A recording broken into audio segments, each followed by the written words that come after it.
Di Sarasehan Ekonomi Nasional beberapa waktu lalu, Bu Menteri Keuangan menyampaikan satu pernyataan yang menarik tentang ilmu ekonomi. Penghitungan tarif tersebut yang saya rasa semua ekonom yang sudah belajar ekonomi tidak bisa memahami.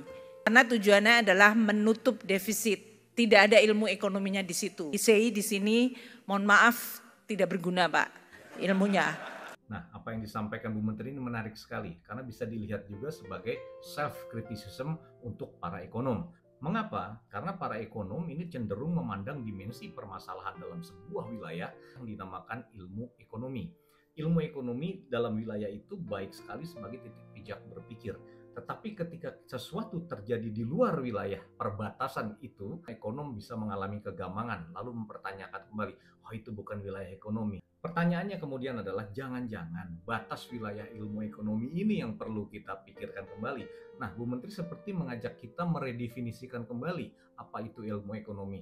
Nah, ini momen bagus juga buat para mahasiswa ekonomi ya. Nih Pak Ijun kebetulan mengajar mata kuliah filsafat ekonomi dan dalam kuliah itu Pak Ijun sering mengajak mahasiswa-mahasiswa untuk meredefinisikan dan merenungkan kembali ilmu ekonomi yang kita pelajari terutama dalam menghadapi kejadian akhir-akhir ini. Secara akademis dan saintifik, ilmu ekonomi ini memang relatif masih muda loh usianya, jadi baru sekitar 200 tahunan lah. Sebelum itu kita belum mengenal adanya ilmu ekonomi. Kalau teman-teman itu lahir di abad 15 atau kuliah di abad 16, terus daftar ke Oxford, Glasgow University atau ke Harvard, itu nggak ada yang namanya Fakultas Ekonomi and Business. Belum ada pada saat itu.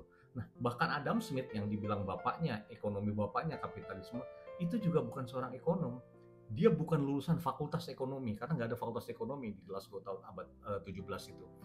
Dia adalah seorang filsuf moral. Jadi ilmu ekonomi ini lahirnya dari rahim filsafat moral. Nah, kajian moral ini membidik manusia dari berbagai dimensi-dimensi. Ada dimensi politik, dimensi geografi, dimensi sejarah, dimensi antropologi, sosiologi, dan ada juga satu bagian namanya dimensi ekonomi. Disitulah lahir namanya kajian wilayah ilmu ekonomi. Jadi wajar kalau ilmu ekonomi hanya sebagian kecil wilayah yang mencoba menyelesaikan dimensi persoalan manusia. Pada akhirnya kita akan menyadari bahwa ilmu ekonomi itu tidak bisa berdiri sendiri karena dia akan selalu terkait dengan dimensi-dimensi lain kehidupan manusia, termasuk ilmu politik, ilmu pemerintahan, ilmu sosial, dan berbagai ilmu-ilmu lainnya.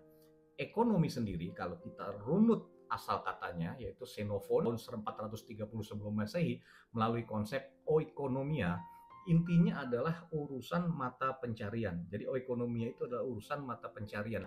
Bagaimana manusia mencari sumber daya untuk pemenuhan kebutuhan hidup. Sesederhana itu asal mula kata ekonomi. Tetapi kita kemudian lupa dengan berkembangnya zaman, banyak ekonom yang mengartikan ekonomi itu adalah market mechanism. Bahwasanya ekonomi dilihat sebatas pasar keuangan. Bukan berarti bahwa pasar keuangan ini nggak penting ya, ini sangat penting loh. Bursa saham, nilai tukar, pasar uang itu sangat penting. Tetapi menyamakan itu dengan ekonomi secara keseluruhan tentu bisa menjadi kesalahan.